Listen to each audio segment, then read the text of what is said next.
Dito sa Papa Dudut Stories, ikaw ay hindi nag-iisa.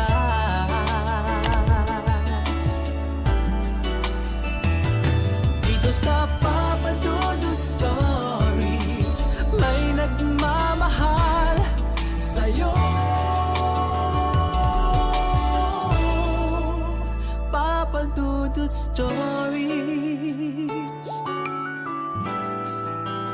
Papa Dudut Papa Dudut. Sa lahat po ng mga nakatutok ngayon, huwag pong kalimutan mag-like, mag-share at mag-subscribe. Maraming salamat po sa inyong lahat.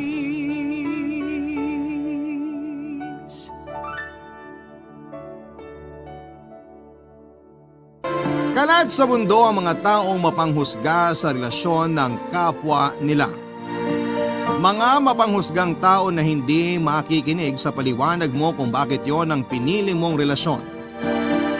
Ikaw kabarangay, magpapaapekto ka ba sa mga taong walang ibang ginawa kundi ang makialam sa desisyon mo sa buhay?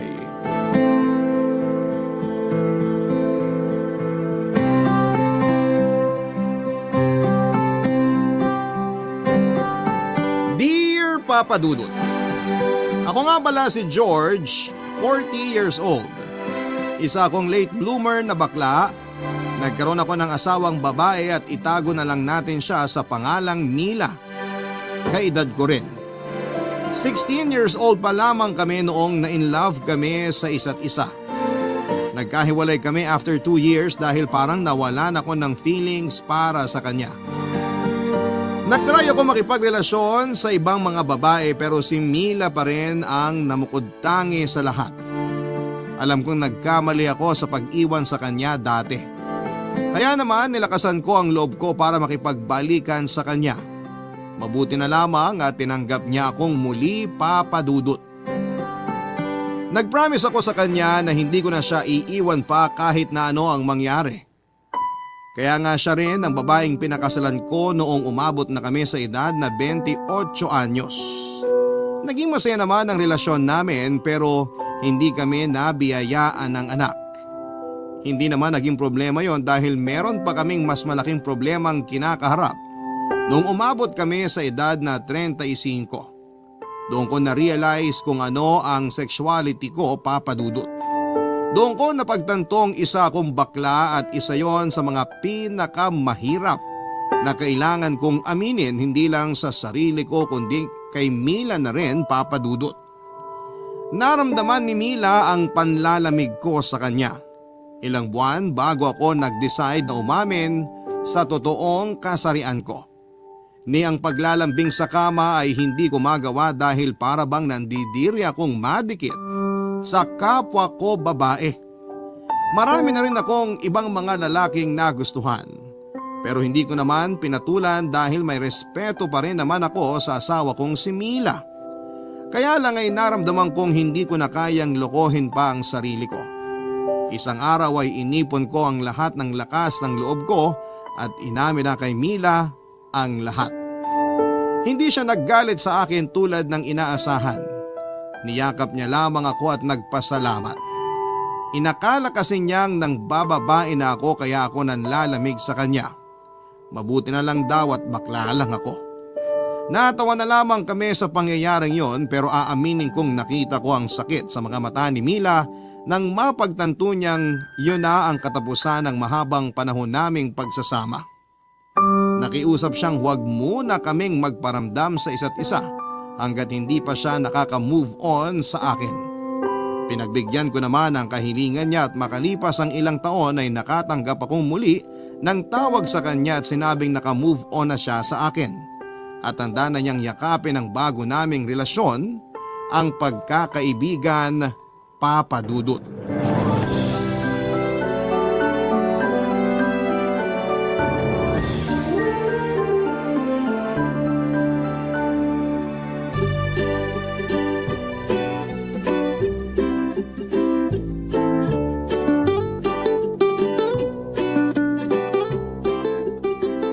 George, hiramin ko tong matte lipstick mo sa Sunday ha. Kairita ka ha? 5 taon na ako nadladlad mula nung nag-out ako sa'yo. Georgian ang pangalan ko ngayon, hindi na George. Sabihin mo yan sa makapal na liig mo. Makapal man ang liig ko, mas makapal pa rin ang libag sa likuran ng tenga mo. At least yung libag sa likuran ng tenga ko, nadadaan sa hilod. Yung liig mong kasing kapal ng paso, wala nang pag-asa kahit ano pang hilod dyan. Ganyan nga. Marunong ka ng lumaban. Ganyan dapat ang sagutan mo kapag nilait ka na naman ng Tia Isabel mo, ha, Carrie? Natuto ba naman ako sa'yo eh? Expert ka sa bardagulan. Kaya nga ipahiram mo tong pink matte lipstick mo sa akin sa Sunday ha. Para kapag nagkaharap kami ni Tia Isabel, hindi niya nalalaiting kulay pinag-ihawan ng isaw itong labi ko. Hindi bagay sa yung pink lipstick na yan. Hindi nagmamatch sa libag sa likuran ng tenga mo.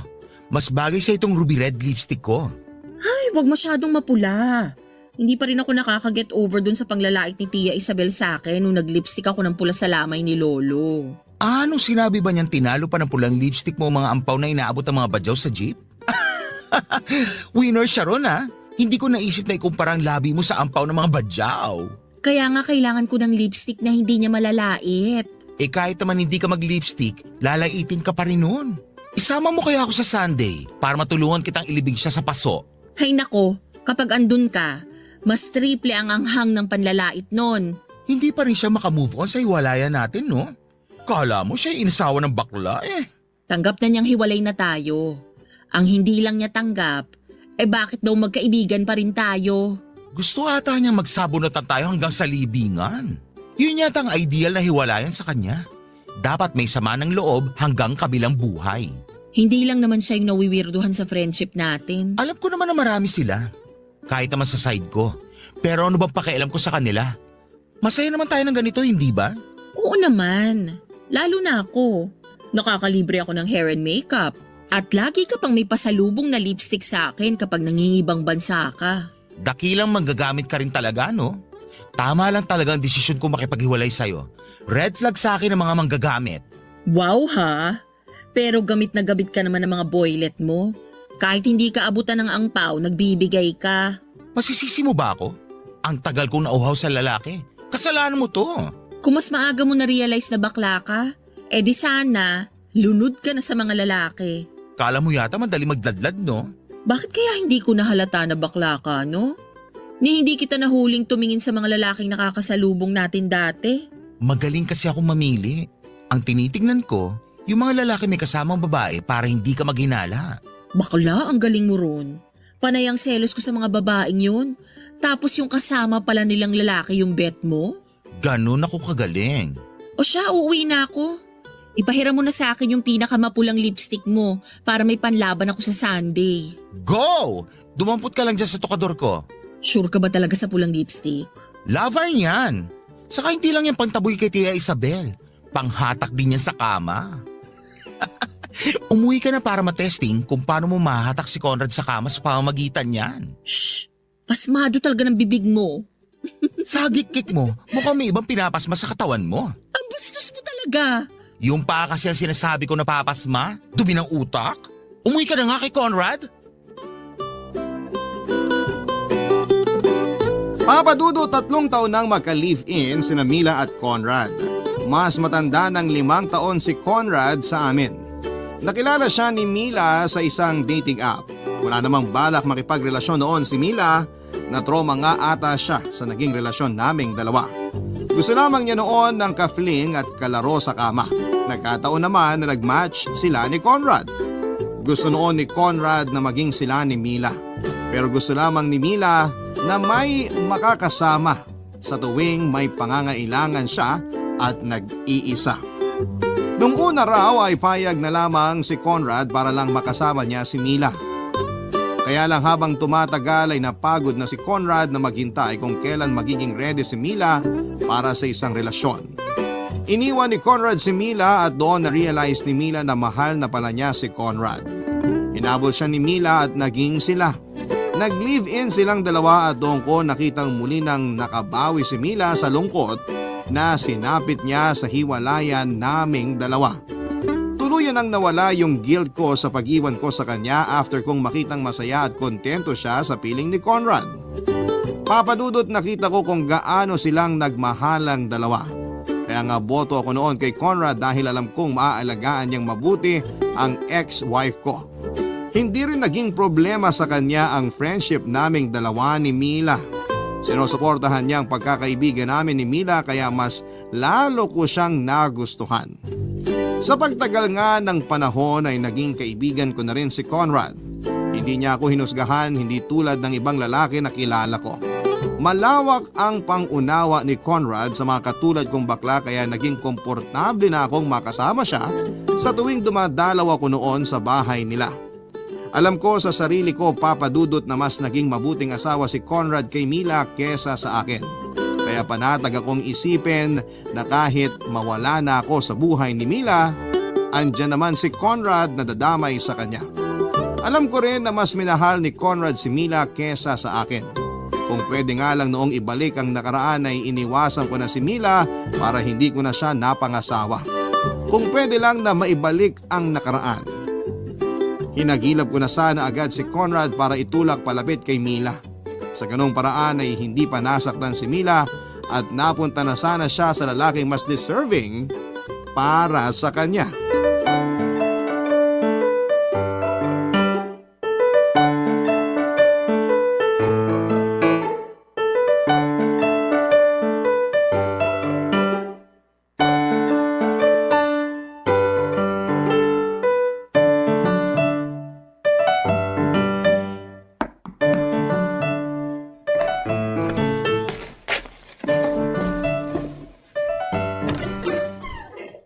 Hello, Conrad. Oh, George. Liga, tuloy ka. Maupo ka muna. Ano nga palang ginagawa mo rito? Wala si Mila rito sa bahay. Kayo talaga magjowa. Ang hirap niyong pakiusapan sa pangalan ko, no? Georgia nga, hindi George. May hata kasi yung George eh. Pag hinata kita riyan, tignan natin kung tatawagin mo pa akong George. Nako, kahit hataking mo pa ako hanggang sa kamatayan, George pa rin ang itatawag ko sa'yo. Eh kung halakan kaya kita hanggang kamatayan. Ay, teka. Mukhang madali lang naman pala matandaan yung George ah. Ang dali mo talagang kausap. Sana ganyan din si Mila.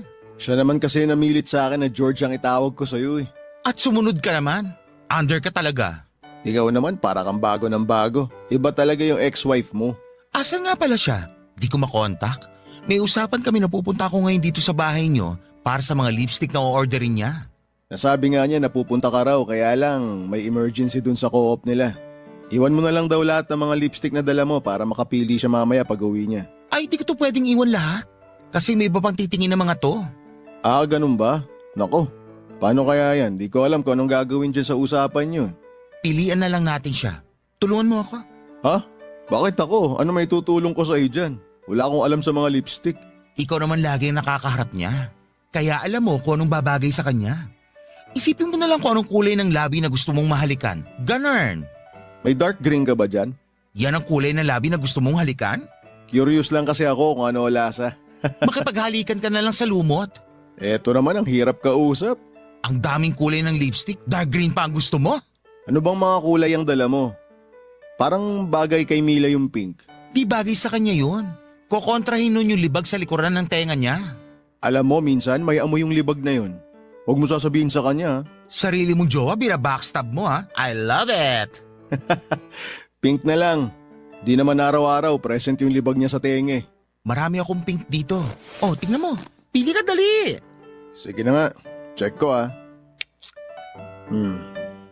Teka.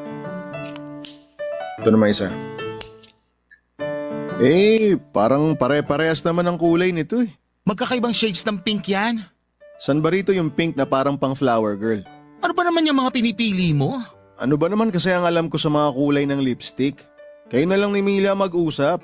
Baka magkamali pa ako na mapili eh. Ito na nga, tutulungan na kita. Merong electric pink. Electric? Baka naman kapag hinalikan ko siya, makuryente ko ah. Hindi, pero tataas bill nyo sa kuryente. Kaya tipirin mo paghalik mo. Ano pa yung iba? Meron din fuchsia pink. Ito mas malapit sa kulay ng flower girls. Ah, mukhang okay yan ah. Ang sosyal ng pangalan ng kulay. Parang mamahalin. Ito na lang, naka-buy one take one ako sa lipstick na to. Mag-i-expire na rin kasi. Pero wag mo sabihin kay Mila ha. Tatanggalin ko na lang yung expiration date. Meron ka bang acetone dyan? Kahit ba expired na, okay pa rin gamitin? Gumagamit naman ako ng expired na lipstick. Buhay pa naman ako. Basta pag hinalikan ko siya, di sasama pakiramdam ko ha. Eh kung sumamaman, i-donate mo na lang doon sa punerarya dito sa barangay nyo. Yung kulay brown na lipstick kaya, parang bagay din kay Mila yun eh. Marami akong artista na nakikita na gumagamit ng ganong kulay ng lipstick. Naku, di bagay kay Mila. Magmumukhang siko yung labi niya. Uy, sobra ka naman sa ex-wife mo. Aba, alam naman niya yan. Siya nga mismo nagsabi dati na kapag naka-lipstick siya ng brown, mukhang tuhod mga labi niya. Ikaw talaga. O sige, yung push and pink lipstick na lang. Ako na magbabayad, libre ko na sa kanya. Ay, ang sweet mo naman, pero fuchsia kasi yun, hindi push yan. Oh, ikaw magbabayad nito ha? Mabait si Conrad sa akin, Papa Dudut. Kung ibang lalaki lang siguro siya ay baka hindi niya tanggapin ang friendship namin ni Mila. Kahit ang daming mga nakapaligid sa amin na binubulungan ng hindi maganda si Conrad, ay hindi siya nakinig. Tiwala siya sa pagkakaibigan namin ni Mila. Kaya naman naging kampante na rin ako kay Conrad. Lalo na pinakitaan niya ako ng respeto na bibihira kong makuha sa ibang mga lalaki. Kaya lagi kong sinasabi noon kay Mila na huwag na niyang pakawalan pa si Conrad. Dahil hindi na siya makakahanap ng katulad ni Conrad na bigay todo sa pagmamahal at respeto sa kanya. Kung paano alagaan ni Conrad si Mila, walang katulad. Kung ikukumpara ko sa kanya, sa kung sino ang mas naging mabuting karelasyon sa aming dalawa, malamang ay si Conrad ang mananalo. Naging mabuti naman ako kay Mila pero iba ang kabutihang pinakita ni Conrad sa kanya. Kung meron nga lang isang lalaki na katulad din ni Conrad, malamang ay hahabulin ko talaga. Kaya lang ay nag-iisa lang si Conrad, Papa Dudut. Sa friendship naming tatlo, sina Conrad at Mila, na kontento na talaga ako. Kaya hirap din akong iwasan silang magkarelasyon dahil masaya akong nakahanap ng mga totoong kaibigan sa mundo ng mga plastic. Kaya kahit na anong sabihin noon ng mga tao ay hindi kami nagpapaapekto. Wala namang kaming ginawang masama. Kasalanan ba namin kung hindi ayon sa paniniwala at prinsipyo nila ang friendship naming tatlo? Malas lang talaga at napunta kami sa Pinas dahil dito na ata ang may pinakasarado ang isipan sa ganitong klase ng relasyon. Kung binigyan lang kami ng chance na sa ibang bansa mamuhay, baka naging normal lang ang friendship namin sa iba. Kaya lang, yun nga andito kami sa Pinas at wala na kaming ibang dapat gawin kundi ang huwag magpaapekto sa mga sinasabi ng ibang tao. Kahit minsan ay gusto ko nang labanan sila pero si Mila lagi ang nagsasabing huwag na lang. Kung walang Mila na magsasabi sa akin na huwag nang pumatol, baka ginera ko na ang mga pakialamerong tao sa buhay namin, Papa Dudut. Barangay Love Stories. Barangay Love Stories. Isang araw ay nagkaroon ako ng problema sa landlady ko, Papa Dudut. Nakipag-away ako dahil lagi niyang chinichismis. Napaiba-iba raw ako ng lalaking inuuwi sa apartment ko. Totoo naman yon, Papa Dudut, pero syempre nakaka-hurt naman na ipagkalat pa niya sa ibang tenants. Ano bang pakialam niya sa buhay ko? Mabuti sana kung late akong nagbabayad ng upa pero mas maaga pa nga ako ng 10 araw sa bayaran. Kinompronta ko siya noon at nasaktuhang hindi rin maganda ang mood niya.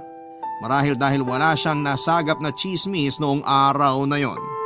Kaya naman hindi siya nagpatalo sa akin kung ayaw ko raw na pag-usapan ako ng ibang tao ay huwag daw akong gumawa ng pagpepiestahan nila, Papa Dudut.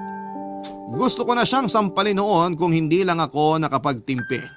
Pinaliwanag ko sa kanya na buhay ko yon at wala silang karapatan para pag-usapan ang mga desisyon ko sa buhay ko.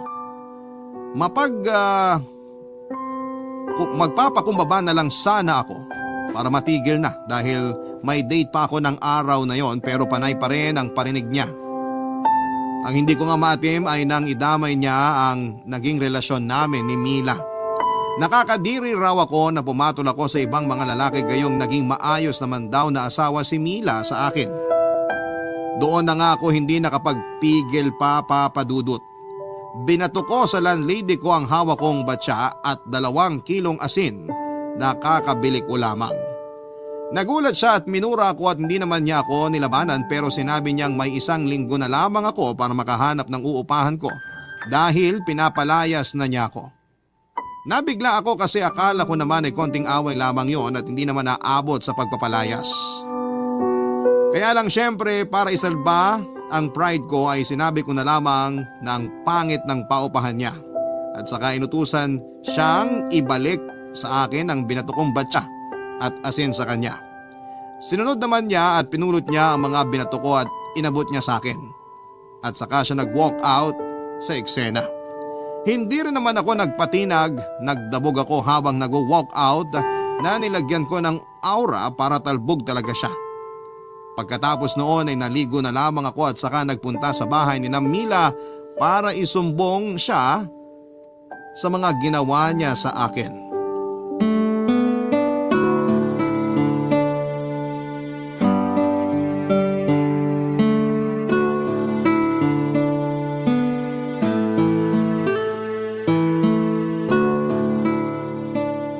Kasing nangyari? Hindi kita maintindihan kanina nung tumawag ka. Basta ang narinig ko, may batsa at 2 kilong asin. Yung batsa raw at 2 kilong asin binato niya sa landlady niya. Buti pa to si Conrad, hindi marumi ang tenga. Mura lang naman ang cotton buds, Mila. Gusto mo ba bilan na lang kita? Hoy, kakampi mo ko rito Bakit ako ang inaaway mo? Gusto mo pagtulungan ka namin ng landlady mo? Sige pare, fully paid na washing machine ko ang ibato ko sa'yo. Sana di gumana ang warranty ng washing machine mo pag nasira. Baklang to? O tama na, nag-aaway na naman kayong dalawa. Ito kasi si Mila. Girl, ako pa talaga yung sinisisi mo. Ikaw naman tong nakipag-away sa landlady mo. Paano na pala yan, George? Georgia. Okay, sige, Georgia. O ano na mangyayari sa inuupahan mo? Ayun, ipapaupa na raw sa iba sa mas murang halaga. Hindi nyo na ba mapag-uusapan? Baka naman kasi simpleng tampuhan lang yan. Paano bang tampuhan? Nagkabatuhan na nga ng asin at batsa. Kung 1 kilong asin at 1 tabo lang siguro ang binato ko sa kanya, bakit di niya ako pinalayas? Dapat kasi sa mga ganyan, mahinahong usapan. Kayo kasing mga babae, gusto nyo iskandalo agad eh. Oy, hindi totoo yan. Hayaan mo na Mila. Ang importante, sinali ako ni Conrad sa mga babae. Gusto mo, pwede ka namang tumira dito pansamantala. Hanggat di ka pa nakakahanap ng mauupahan mo. Seryoso ba? Hindi ba nakakahiya? Seryoso ka ba, Conrad? Mahiya ka naman sa sinasuggest mo? Pansamantala lang naman habang wala pa siyang mauupahan. Paano kaya kung doon ka na lang sa boylet mo tumira? Bakit ba ayaw mo ko i-welcome dito sa bahay niyo? Ayoko talaga. Eh bakit nga? Paano kung magkapalit tayo ng mga lipstick? Di lagyan ng label. Ano bang alam mo sa label? Di ka nga binibigyan ng label ng mga boylet mo? Bakit ka na may personal? Ayos na yon, George. Dito ka na muna tumira. Salamat Conrad. Parang mas naging asawa pa kita kaysa sa isa riyan. Pinaparinggan mo ba ako? Bakit sino pa ba rito naging asawa ko? Yan dishwashing liquid sa tabi mo? Tingin ko maganda nga natitira muna dito si George para naman may kasama ka kapag may out of town ako sa trabaho. May kasama ka na rin na maglilinis ng bahay. Kaya mo ako gustong tumira rito para may Cinderella kayo, ganun? Hindi naman sa ganon. Para lang din may bantay si Mila kapag wala ako. Kanina Cinderella, ngayon naman fairy godmother. Saan siya matutulog? Isa lang ang kwarto natin dito sa bahay. Paano bang isa lang 2 yung kwarto natin dito? Yung katabi ng banyo. Yung kwarto para sa mga bisita natin. Yung kwarto kung saan natutulog si George tuwing Pasko. Yung kwarto ko, saan mo iniimbak yung mga expired na lipstick mo? Saan ko ngayon ilalagay yung mga expired na lipstick ko kung doon magsistay si George? Mas mahalaga talaga sa'yo yung expired na lipstick mo kaysa sa akin na kaibigan mo? Sige na nga. Pero saglit ka lang dito ha? Ano ka ba naman, Mila? George, magstay ka rito sa amin hanggat gusto mo. Salamat Conrad. Salamat din Mila at lumabas ang totoo mong kulay. Nagtampo ako ng slide kay Mila dahil sa pagkontra niya sa pagtira ko sa bahay nila. Alam ko namang bahay nila yon at may say si Mila sa pagpapatuloy sa akin. Kaya lang bilang isang kaibigan niya at dating asawa ay nagtaka lamang ako kung bakit hinarang niya ang pagtulong sa akin. Nagpaalam rin ako sa kanilang dalawa ni Conrad para makabalik na ako ng bahay at masimulan ko ng mag-impake. Noong nakauwi na ako ng bahay ay nakatanggap ako ng chat mula kay Mila. Nagsorry siya sa inasal niya sa akin at pabirong pinaliwanag na mas importante kasi na may sariling kwarto ang mga expired na lipstick niya. Tinanggap ko naman yon dahil ayaw ko namang may samaan kami ng loob. Yun ang unang beses na nagkatampuhan kami after ng hiwalayan naming dalawa, Papa Dudut. Kaya hindi rin ako papayag na tumagal ang tampuhang yon. Nakipagkwentuhan muna ako sa kanya bago ako nagsabi na itutuloy ko na ang pag-iimpake ko. Wala pang isang linggo ay naiayos ko na ang lahat ng mga gamit ko. Nagpaalam na rin ako sa landlady ko at nagsorry ako sa kanya sa pagbato ko sa kanya ng batya at asin at humingi rin siya ng sorry dahil na rin sa pakikialam niya sa buhay ko. Sinabi niyang pwede pa rin naman ako magstay sa apartment ko. Nadala lang daw siya ng emosyon. Pero after kong magsorry ay ayos na siya. Tumanggi na lamang ako at nagsinungaling na nakahanap na ako ng apartment. Hindi ko sinabi sa kanya na tutuloy ako sa bahay ni Mila dahil paniguradong may bago na naman siyang putahe sa tsismisan nila ng mga kumare niyang mga marites. Nagpaalam na ako ng tuluyan sa landlady ko at saka inasikaso ang van na kumuha ng mga gamit ko. Papadudod sinalubong ako ni na Conrad at Mila. Tinulungan nila akong ilagay ang mga gamit ko sa kwarto. Pagkatapos may ipasok lahat ng gamit ko sa bahay nila, nagpaalam naman si Conrad para bumalik na sa trabaho niya. Kaming dalawa na lamang ni Mila ang nagtulungan sa pag-arrange ng mga gamit. Nagkakatawanan pa kami noon habang inaayos ang mga gamit ko, Papa Dudut.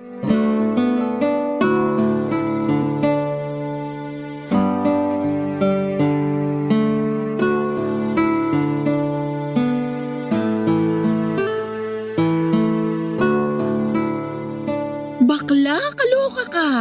Bakit? Mas marami ka pang panty kesa sa akin. Assorted pa mga yan. Iba-ibang kulay, depende sa okasyon. Itong green na bulaklaking panty mo para saan? Yan ang pinakaswerte kong panty. O etong dinosaur na pink panty? Isusuot ko naman yan kapag mapapalaban ako sa boylet ko. Itong may apple sa cherries na panty? Bihira ko isuot yan. Makati kasi sa singit. Akin na lang. Kadiri ka ha? Di ka makabili ng sariling panty? Sayang naman kasi kung di mo gagamitin. Di mo ba naisip na pwedeng magtampo ang mga gamit kapag di ginagamit? Magtatampo ang panty ko dahil ayaw ko isuot? Saan mo naman nabasa yan? Naisip ko lang. Huwag mo na nga pakialaman ng mga panty ko. Doon ka na lang sa mga pantulog ko. Ako na magtitiklop sa mga panty at bra ko. Mas bago pa ang mga bra mo kaysa sa akin ah. Alam ko! Yung mga bra mo nga nung tayo pa, hanggang ngayon ginagamit mo pa rin. Sayang naman kasi. Saka mas komportable na ang bra kapag luma na. Girl, nagmamakaawa ng mga bra mo. Ilibing mo na para magkaroon ng kapayapaan. Kaloka ka. Basta pa-arbor tong apples and cherries na panty mo ha. Hindi pwede. Kaloka ka. Magpabili ka na lang sa asawa mo. Magkano lang naman to sa Divisoria? Sinong asawa ko? Ay girl, nakahawa ka lang ng panty ng iba. Nakalimot ka na kagad? Si Conrad! Hindi ko siya asawa. Ka-live-in ko siya. Uy, parehas na rin yun. Magkasama kayo sa isang bahay. Nakita niya mga panty mo. Hinuhubad pa nga niya, di ba? Ano pa bang tawag doon? Mas komportable ako na tawagin siyang live-in partner kaysa sa asawa. Hindi naman kami kasal. Ayos lang ba sa kanya yon? Natawagin siyang live-in partner? Mukha naman. Ang ibig ko sabihin, ayos lang ba sa kanya na hindi kayo makasal? Sinabi ko naman sa kanya dati pa na ayoko nang ikasal. Last na yung sa ating dalawa. Nakonsensya naman ako, bakla. Ako ba ang dahilan kung bakit na-trauma ka na magpakasal?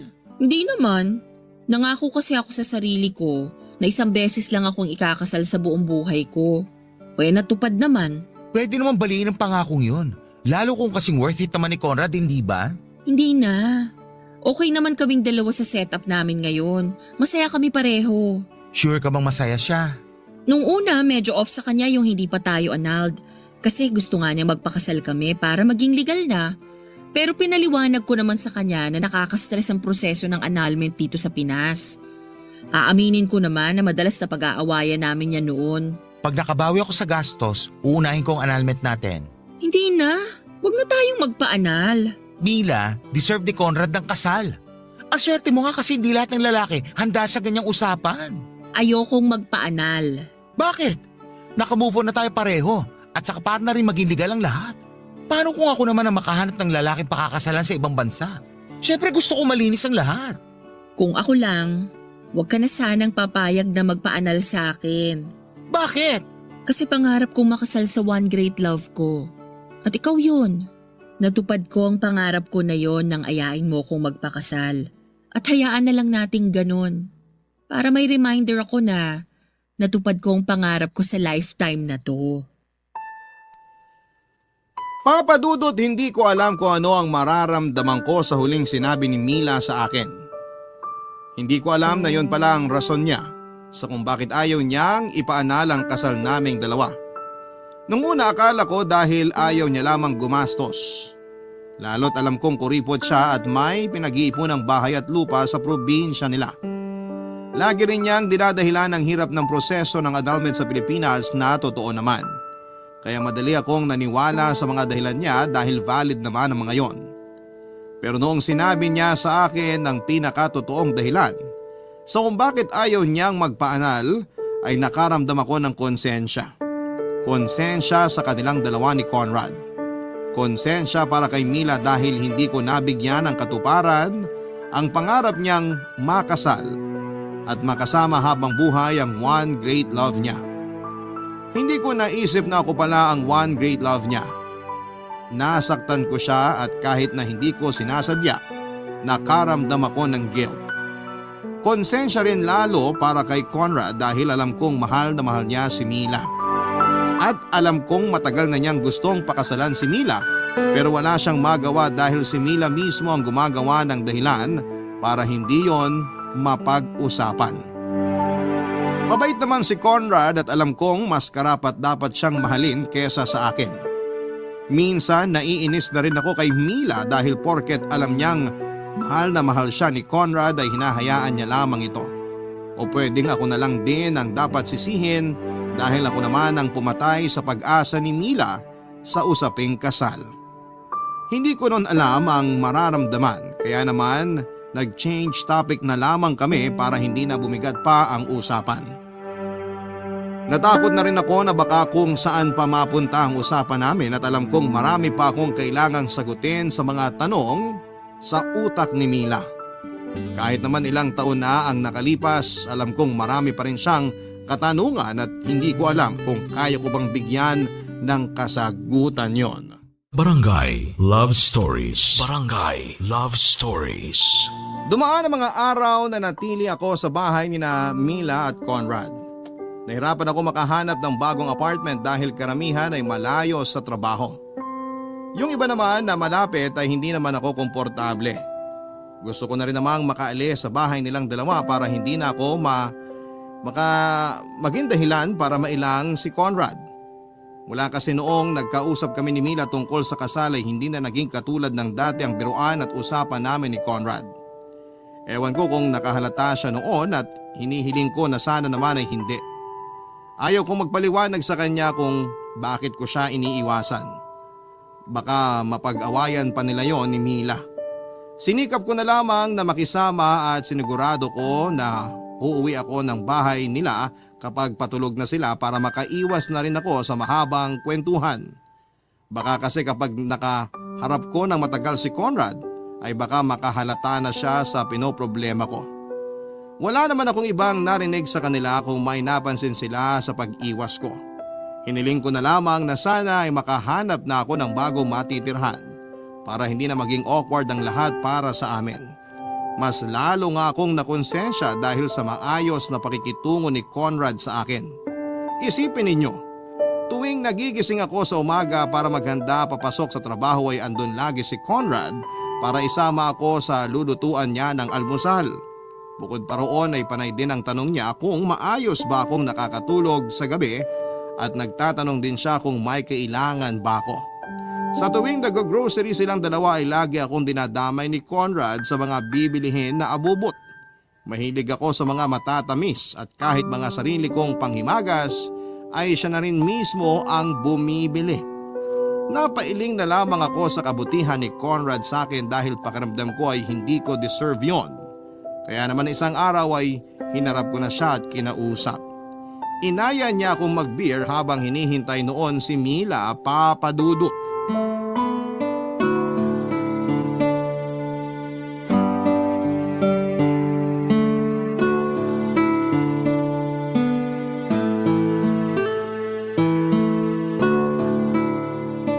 Alam mo Himala, buti na aya kita mag-beer ngayon.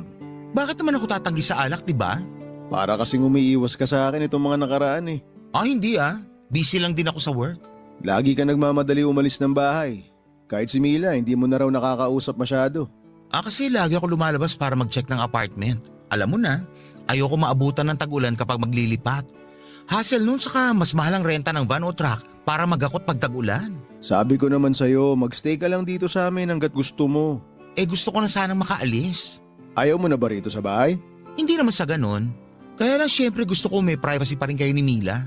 Saka privacy ko na rin, ganon. Sa bagay, pero ayos lang naman kami. Hindi naman kami masyado maarte pagdating sa privacy namin. Alam mo naman kung paano kami magsampay ng mga brief at panty namin, di ba? Kahit kabilang barangay, tanaw yung mga underwear namin eh. Ginawa niyong banderitas mga underwear niyo. Para tuloy lagi may pesta rito. Kulang na lang may palitsyon.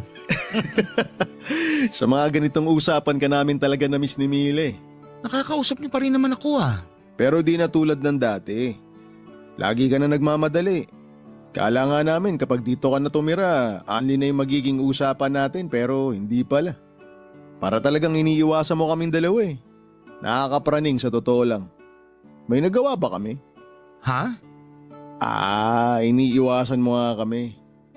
Bakit ba? Kamusta kayo ni Mila? Ayos naman kaming dalawa.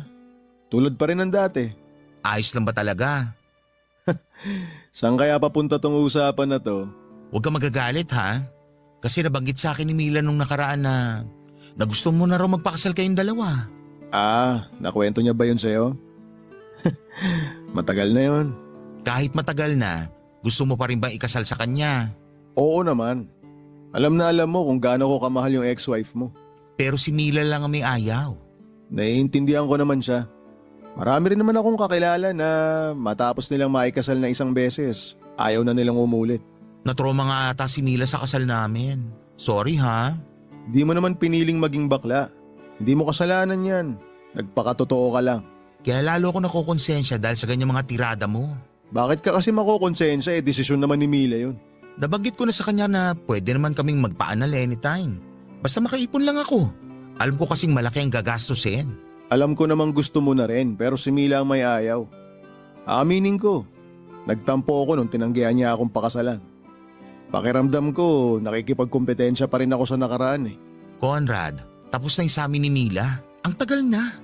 Mahal na lang namin ang isa't isa bilang kaibigan. Saka, ayoko na tumikim ng babae. Naiintindihan ko naman na ngayon yan. Dati, sa totoo lang, hirap na hirap akong tanggapin yun.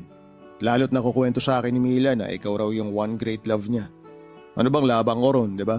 Nabubulagan lang si Mila sa idea ng one great love. Pero sa totoo lang, ikaw ang one great love niya. Balang araw makikita niya rin yun. Kailan kaya? Kapag nagsawa na ako maghintay? Napapagod ka na ba maghintay? May mga ilang beses na gusto ko nang sukuan si Mila. Conrad, wag. Mahal ka ni Mila. Pero kumpara sa pagmamahal niya sa'yo, walang laban yung binibigay niya sa akin. Hindi totoo yan. Tanggap na ni Mila ang nangyari sa aming dalawa. Ayun nga, natroma lang siguro siya sa nangyari kaya niya na ulit magpakasal. Ikaw na rin ang nagsabi na marami kang kakilala na takot na magpakasal. Ay, sana nga lagi kong pwedeng gamiting rason yan tuwing napapraning ako sa pagmamahal na binibigay sa akin ni Mila. Kaya lang minsan, mas matimbang yung pakiramdam na hindi naman niya ako ganun kamahal. Hindi nga ako sigurado kung mahal niya ba talaga ako eh. Huwag mong isipin yan. Hindi ba siya ng kasal sa totoong pagmamahalan? Pero sa ganung paraan ko mararamdaman na mahal ako ni Mila. Masama bang hilingin yun?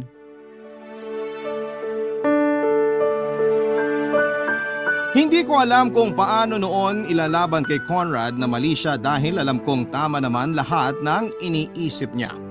Wala akong karapatang idikta sa isang tao kung paano niya mararamdamang mahal siya ng isang tao. Siya lang ang makakaramdam at makakapagsabi noon. Naawa ako kay Conrad dahil kahit nakangiti siya noon ay alam kong durog siya sa ideya na hindi niya makukuha ng buo ang pagmamahal ni Mila tulad ng nakuha ko noong kaming dalawa pa lamang.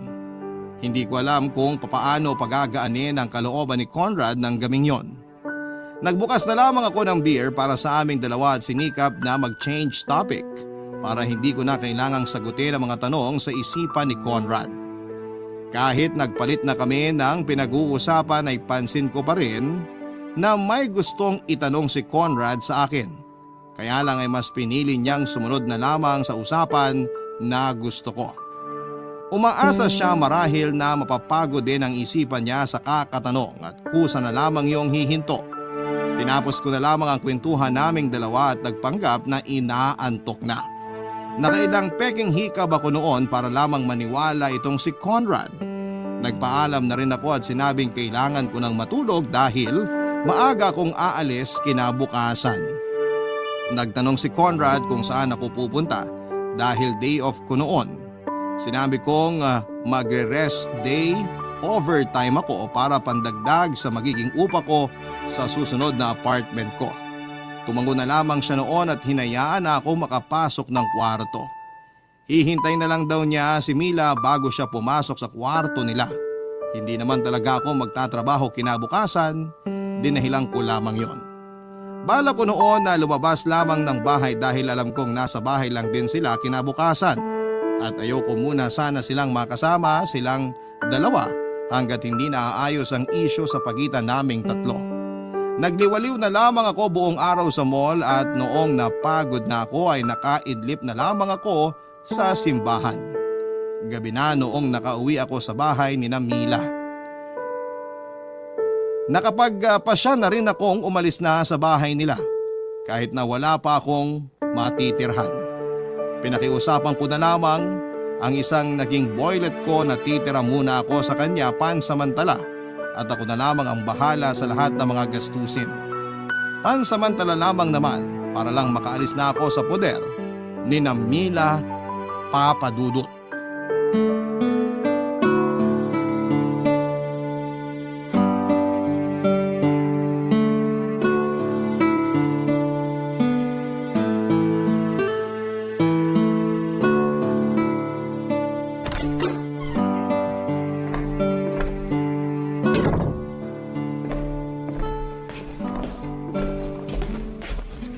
Saan ka galing bakla? Kanina pa kita hinihintay. Di ba nasabi sa'yo ni Conrad? May work ako ngayon. Rest day mo, diba? Paano may work? Rest day OT. Kailangan ko makaipon para makalipat na kagad ako. Ba't pa nagmamadali kang makalipat? Okay naman kami na nandito ka. Dumating na ba si Conrad? Ako ang kaharap mo pero si Conrad ang hanap mo. Kahit kailan talaga wala akong laban sa mga lalaki, no? Magpapaalam lang sana ako sa inyong dalawa eh. Teka, nakahanap ka na ng apartment? Bakit ang bilis? Hindi pa ako nakakahanap pero nakausap ko na yung isang boylet ko na pansamantala sa kanya muna ako titira. Bakit kailangan mo pang dun tumira? Mamaya niyan, doblehin niya ang pamemera sa'yo. Sige ka, kami nga mineral water lang ang request naming ambag mo rito eh. Nakakahiya na kasi sa inyo. Okay na ako ron. Sanay naman akong pineperahan ng boylet ko na yon. Hindi naman okay sa akin na peperahan ka niya. Lalo ngayon na kailangan mo ng dagdag na pera sa paghahanap mo ng apartment. Dito ka na lang muna. Kami nang bahala sa'yo. Nakapagsabi na rin ako sa kanya. Inaasahan na ako ng boylet ko na yun bukas ng gabi. Bukas na agad ng gabi? Parang nagmamadali ka ah. Yun na rin kasi napag-usapan namin. Day off kasi niya bukas eh. Tapos ako naman nag-leave sa work na ilang araw para asikasuhin itong paglilipat ko. Umamin ka nga bakla. May nagawa ba kami ni Conrad sa'yo?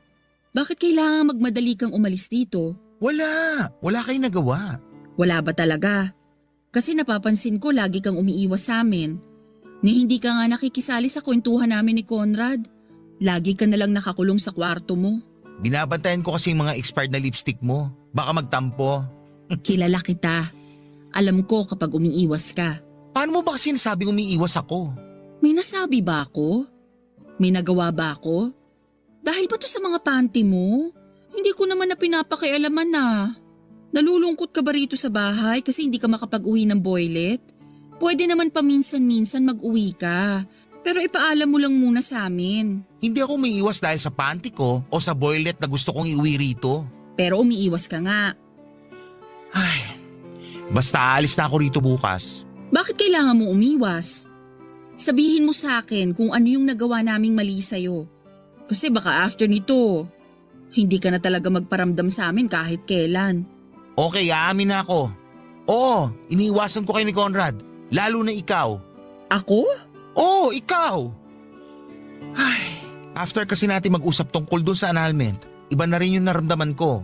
Paanong iba? Nagsabi lang naman ako ng nararamdaman ko noon ah. Hindi naman kita sinisisi na sinabi mo yung nararamdaman at laman ng utak mo noon. Kaya lang nakukonsensya ako eh. Makukonsensya saan? Maayos naman ang lahat ah. Nakapag-usap kami ni Conrad. Ramdam ko na gusto ko talaga niyang pakasalan. Ramdam ko rin na nakukulangan siya sa naibibigay mong pagmamahal sa kanya. Parang kakumpetensya pa rin niya ako sa'yo. Ewan, yun lang din ang naiisip ko. Ikaw lang ang nag-iisip niyan. Ako lang ba talaga? Kasi pakiramdam ko, ako pa rin ang dahilan kung bakit di ka mag-all out kay Conrad. Ramdam ko na ako yung pumipigil sa'yo para sa forever niyo. Masyado ba kitang nasaktan at na-trauma sa paglaladlad ko? Kaya hindi ka na naniniwala sa kasal? Ako ba ang dahilan? Hindi ikaw. Eh sino? Ako! Mahal ka naman ni Conrad. Sana alam mo yun. Kung natatakot ka masaktan ulit, hindi na yun mangyayari. Kasi mahal na mahal ka niya. Alam kong mahal niya ako. Yun naman pala eh. Ano pa bang pumipigil sa'yo para pakasalan siya? Mahal pa rin kita, George. Mila. Pero huwag ka mag-alala. Tanggap ko naman na. Alam ko naman kung saan ako lulugar. Kaya ako naghahanap ka ng sagot sa kung bakit hindi ko magawang pakasalan si Conrad. Kasi sa puso ko, ikaw pa rin ang asawa ko. Sa'yo pa rin ako kasal. I'm sorry, Mila. Hindi ko na alam kung ano sasabihin. Wala ka namang dapat sabihin. Problema ko na to. Pasensya ka na kung kailangan kong aminin sa'yo to. Pero salamat kasi tinulak mo ko para magawa ko ring aminin sa sarili ko to. Hindi ka madaling kalimutan. Pero sabi ko nga, alam ko kung saan ako lulugar. Hindi mo kailangang umiwas kasi papahirapan mo lang ako kapag isang araw, mawala ka na lang ulit sa buhay ko. Mila, hindi makakatulong kung makakasama mo pa rin ako. Maawa ka naman kay Conrad. Mabuting tao naman si Conrad. Alam kong mas kaya niya akong mahalin kesa sa'yo. Pero hindi ko siya kayang mahalin tulad ng pagmamahal ko sa'yo. Kaya sana, hayaan mo na lang akong mahalin ka ng patago. Kasi sa ganitong paraan, hindi ko nasasaktan ng bulgaran si Conrad. Maayos naman kami, George. Nakikita mo naman, di ba? Walang kailangang magbago. Hindi ko siya iiwan, huwag kang mag-alala.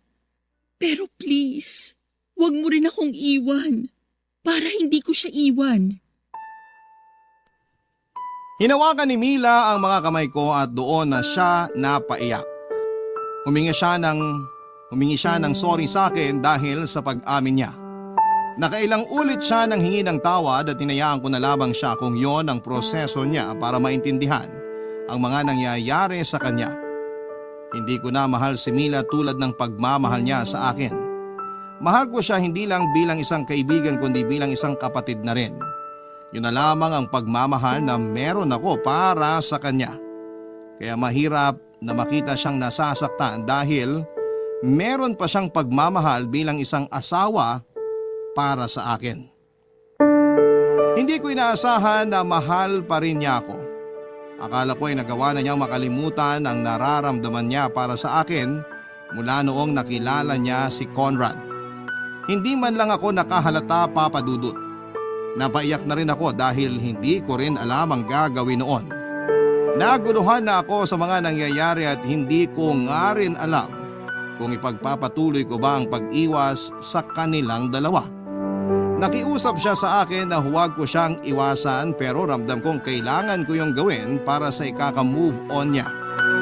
Kaya lang ay naisip ko na paano kung iniwasan ko na siya ng tuluyan.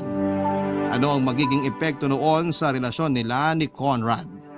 Natakot ako na baka masira silang dalawa oras na umiwas na ako dahil yun lamang ang pakiusap niya para magstay siya kay Conrad. Pakiramdam ko noon ay na-blackmail ako ni Mila. Pero hindi ko naman siya masisisi dahil masyado lang siyang nalubog sa pagmamahal sa akin. Kung di lang din naman kasi ako nagladlad ay baka nga kami pa ring dalawa. Kaya lang ay kinailangan ko nang magpakatotoo sa sarili ko at parte noon ay ang pag-iwan ko sa relasyon naming dalawa. Hindi ko naman alam na bitbit pa rin ni Mila ang relasyon namin kahit magkasama na sila ni Conrad Papadudut. Paano ko po ba malulusutan ang sitwasyon ko? Gusto kong maghilom si Mila at parang ang paraang nakikita ko ay iwasan siya. Pero kapag ginawa ko naman yon ay iiwan niya si Conrad. Hindi ko na po alam ang gagawin ko kaya lumapit po ako sa inyong programa na Barangay Love Stories sa pag-asang matutulungan niyo ako sa sitwasyon ko. Maraming salamat po Papa Dudut at sa bumubuo ng Barangay LS. Hanggang dito na lamang po ang aking liham. Ang inyong forever kapuso at kabarangay, George. Ang buhay ay maiwaga, laging may lungkot at saya. Sa Papa Dudut Stories, laging may karamay ka. Mga problemang kaibigan, dito ay pakikinggan ka. Sa Papa Dudut Stories, kami ay iyong kasama. Dito sa Papa Dudut Stories, ikaw ay hindi nag-iisa.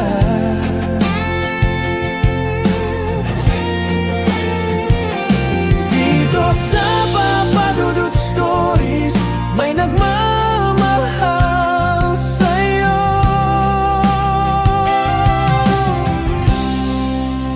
Papa Dudut Stories, Papa Dudut Stories, Papa Dudut Stories.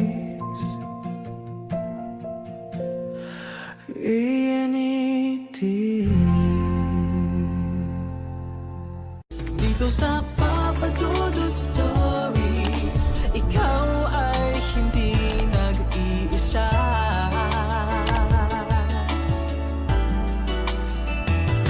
Dito sa Papa Dudut Stories, may nagmamahal sa'yo. Papa Dudut Stories, Papa Dudut Papa Dudut. Sa lahat po ng mga nakatutok ngayon, huwag pong kalimutan mag-like, mag-share at mag-subscribe. Maraming salamat po sa inyong lahat.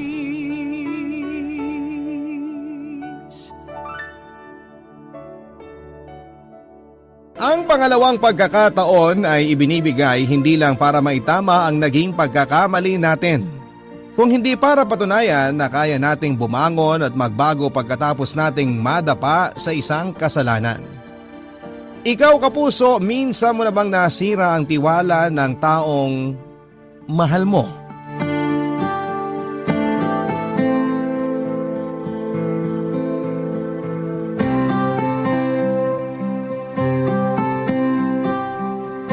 Dear Papa Dudut, may bagay na kapag minsang nasira, mahirap nang maayos o maibalik sa dati. Parang salamin. Magkalamat lang ng konti ay hindi na po pwedeng maibalik sa dating ayos. Ganon din pagdating sa tiwala. May ibang tao na kaya itong ibigay muli kaagad. Pero meron ding iba na hirap makalimot sa kasalanang nagawa. Hi po sa inyo Papa Dudut at sa mga kabarangay natin na nakikinig ngayon. Ako nga pala si Ramon, 41 years old at isang jeepney driver dito sa aming lugar sa Makati. Matagal na rin po akong tagapakinig ng inyong programa na Barangay Love Stories at talaga namang araw-araw na nakatutok sa inyong istasyon ng radyo ko kapag nasa biyahe ako. Kaya gusto ko ring magbahagi ng kwento na alam kong maraming makaka-relate at makapag-iiwan din ng aral sa ibang mga nakikinig ngayon. High school lang ang natapos ko Papa Dudut. Galing kasi ako sa isang mahirap na pamilya. Nagtrabaho kaagad ako noon at naging isang barker. Nang pumanaw ang mga magulang ko at magkaroon ng kanya-kanyang pamilya ang mga kapatid ko, ako na lamang ang naiwang nakatira sa bahay namin. At dahil solo na lamang ako sa buhay ay nagagawa ko noong makaipon ng pera para sa sarili ko. Naging jeepney driver na rin po ako pero nakikiboundary lamang noong una hanggang sa makabili na ako ng lumang jeep na ginagamit kong pampasada bilang hanap buhay. Papadudot medyo maayos na ang buhay ko nang makilala ko si Loisa sa palengke na malapit sa paradahan ng pinapasada kong jeep. Pinsan siya ng kapwa ko driver at nagpatulong ako dito na maligawan siya. Hindi nga nagtagal ay naging malapit na kami sa isa't isa hanggang sa naging nobya ko na siya at napangasawa. Nagkaroon kami ng 2 anak at kahit ako lamang ang naghahanap buhay sa pamilya ay naigagapang ko naman ng maayos ang buhay namin, Papa Dudut.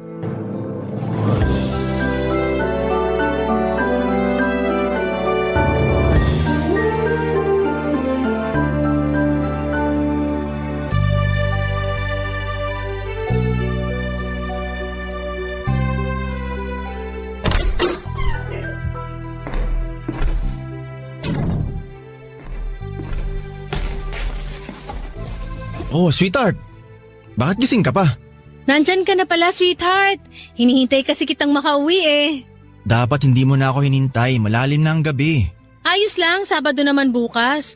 Walang pasok sa school yung mga anak natin. Kahit na. Alam ko rin namang pagod ka sa mga gawaing bahay. Kaya dapat hindi ka na nagpuyat para hintayin ako makauwi. Eto namang asawa ko, masyado akong inaalala. Ayos lang ako. Halika na sa lamesa nang makakain ka na. Sige, sweetheart. Salamat. Ang sarap pala ng ulam ngayon ah. Tortang talong. Request kasi ng panganay mo. Oo nga pala. Ito yung kinita ko ngayong araw. Medyo maliit lang kasi mahina ang biyahe kanina. Pasensya ka na ah. Ano ka ba? Ayos lang, sweetheart. Magbabakasyon na rin kasi kaya konti na lang ang mga nagiging pasahero nyo. Saka wala naman tayong malaking gastusin ngayon. Nakapagbayad na tayo ng bill ng tubig at kuryente, kaya sigurado ako na may matitira pa dito. Mga gulay na lang ang bibiling kong ulam para mas makatipid tayo. Mabuti pa nga. Mahilig din naman mag-ulam ng gulay ang mga anak natin. Kaya nga hindi ako nahihirapang mag-isip ng lulutuin na ulam kasi hindi sila pihikan sa pagkain. Yun lang yata yung namana nila sa akin. Kasi pagdating sa muka, sa'yo na lahat eh. Sinabi mo pa. Oo nga pala, sweetheart. Tibang sabi mo may kailangan kang bili na pyesa para sa jeep mo? Oo, para dun sa busina sa may manibela. Minsan kasi di na gumagana eh. Kinuha mo na ba dito yung pambili para doon? Hindi. Wala akong binawas dyan sa kinita ko ngayong araw. Bakit di mo pa binawas? Nung 1 linggo mo pa sinabi sa akin na gusto mong bilhin yung pyesa na kailangan mo ah. Oo, kaya lang. Ang liit kasi ng kinita ko ngayon sa biyahe. Sa susunod na lang siguro yun, sweetheart. Yan din ang sinabi mo sa akin nung isang araw. Mabuti pa, ibawas mo na dito yung kailangan mong bilhin. Hindi ka ba mahihirapan na mag-budget kapag binawasan ko pa yan? Hindi naman, kasi nga magbabakasyon na rin ang mga anak natin. Bawas gastusin din yun. Saka may naitabi pa naman akong pera dyan kung sakali mang ma-short talaga tayo at may kailangan tayong pagkagastusan. Ang galing mo talaga mag-budget, sweetheart. Kahit maliit lang ang iaabot ko sa'yo, palagi ka pa rin may naitatabi. Kaya sobrang bihira tayo ma-short pagdating sa mga gastusin dito sa bahay. Kailangan ko rin kasing gawin yung mga ganong diskarte at pagtitipid. Lalo na't ikaw lang ang nagtatrabaho para dito sa bahay. Yun na nga lang ang nagagawa ko para dito sa pamilya natin kasi ayaw mo naman akong payagang magtrabaho. Gusto ko kasi na mas matutukan mong pag-aalaga sa mga anak natin. Kita mo nga oh, lumalaki sila ng magagalang at matatalino ng dahil sa'yo. At napakalaking tulong ng ginagawa mo, sweetheart. Kaya sobrang swerte ko rin talaga na ikaw ang naging misis ko.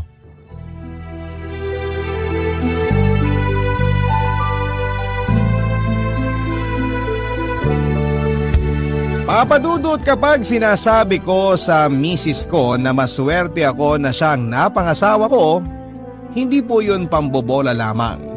Dahil palagi kong pinagpapasalamat sa Diyos na nakilala ko siya at naging nanay siya ng 2 anak ko. Malambing kasi si Loisa, matipid pa, tapos kahit pagod sa mga gawaing bahay ay hindi siya nagpapakita ng pagod kapag inaasikaso niya ako. Madiskarte rin siya pagdating sa mga gastusin sa bahay namin. Hindi naman kasi talaga malaki ang kinikita ng isang jeepney driver na kagaya ko.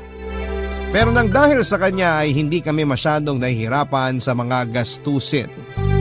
Kaya lang papadudot, kahit gaano mo pala kamahal ang isang tao ay hindi ka rin talaga makakaligtas sa tawag ng tukso. May nakilala kasi ako noon, si Mirna. Isa siya sa mga bantay sa karinderya na madalas na kinakainan ko. Nagkapalagayan kami ng loob at hindi nagtagal ay nagkaroon ng bawal na relasyon. Maganda kasi siya, dalaga, talagang sexy ang kanyang pangangatawan. Kaya naman ang sabihin niya sa akin na gusto niya ako ay hindi ko na yon pinalampas pa. Tumagal din ang 2 buwan ng relasyon namin, papadudot. Paminsan-minsan ay pumupunta ako sa tinutuluyan niyang bahay at doon ay may nangyayari sa aming dalawa. Pero habang tumatagal ang aming relasyon ay inaatake ako ng aking konsensya. Naisip ko noon na dapat ay hindi ko niloloko ang asawa kong si Loisa kasi wala siyang ibang ginagawa noon kundi ang asikasuhin at mahalin lamang ako. Kaya isang desisyon ang ginawa ko sa maling relasyon namin ni Mirna, papadudot.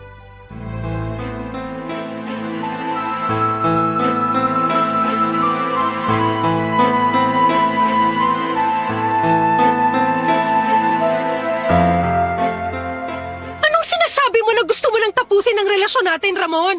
Mirna, alam naman natin na mali itong ginagawa natin nung umpisa pa lang. Pero wala nga akong pakialam doon.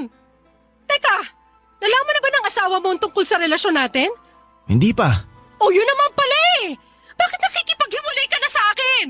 Kasi nga, hindi na kaya na konsensya ko itong ginagawa natin. Ayoko nang lokohin ng asawa ko. Pero gusto mo pa rin naman ako, di ba?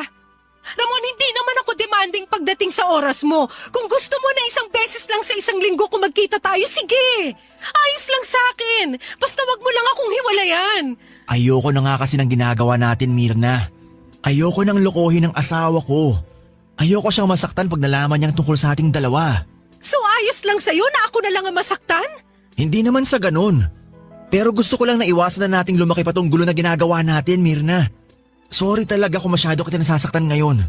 Pero hanggang dito na lang talaga tayo. Ramon! Ha? Buksan mo Hala! ang pinto! Sino ba yung kumakatok sa pinto ng bahay ko at hinahanap ka, Ramon? Naku, yari! Boses ni Loisa yun! Boses ng asawa mo? Akala ko ba hindi niya pa alam ang tungkol sa relasyon natin? Hindi ko alam kung paano niya nalaman. Buksan mo ang pinto! Ito na nga ba yung sinasabi ko eh. Paano na to? Sigurado ako na... Uy, Mirna! Saan ka pupunta? Huwag mo buksan yung pinto! Ano ka ba? Ano bang problema mo? At nagwawala ka rito sa labas ng bahay ko? Nasaan ang asawa ko?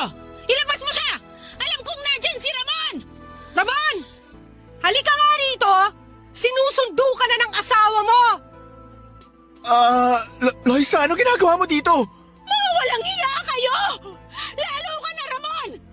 Tama nga si Maring Irma sa sinabi niya sa akin na may kinalolokohan kang malanding babae sa bahay na to!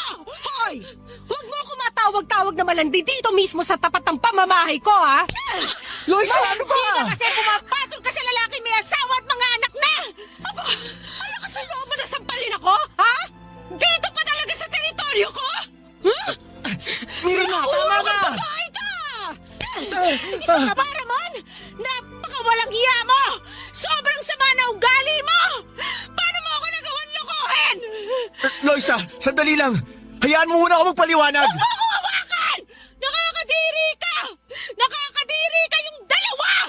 Magsama kayo ng kabit mo! Loisa, sandali! Huwag kang umalis! Loisa! Mag-usap muna tayo! Loisa! Huwag mo nang habulin yung losyang mong asawa, Ramon! Kung gusto niya makipaghiwalay sa'yo, hayaan mo siya! Pwede ba tumahimik ka na, Mirna? Hindi ko hayaan na maghiwalay kami ni Loisa. Nagsisisi talaga ako na nagkaroon tayo ng relasyon.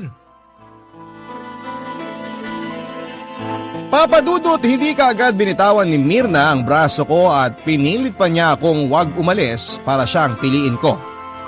Pero bago pa man kami mahuli ni Loisa ay buo na talaga ang desisyon ko na tapusin ang lahat sa aming dalawa ni Myrna, Papa Dudut. Kaya naman pilit kong inalis ang kamay niya sa braso ko at iniwasan siya. Kahit na anong pagmamakaawa niya sa akin ay hindi ko na siya pinakinggan pa.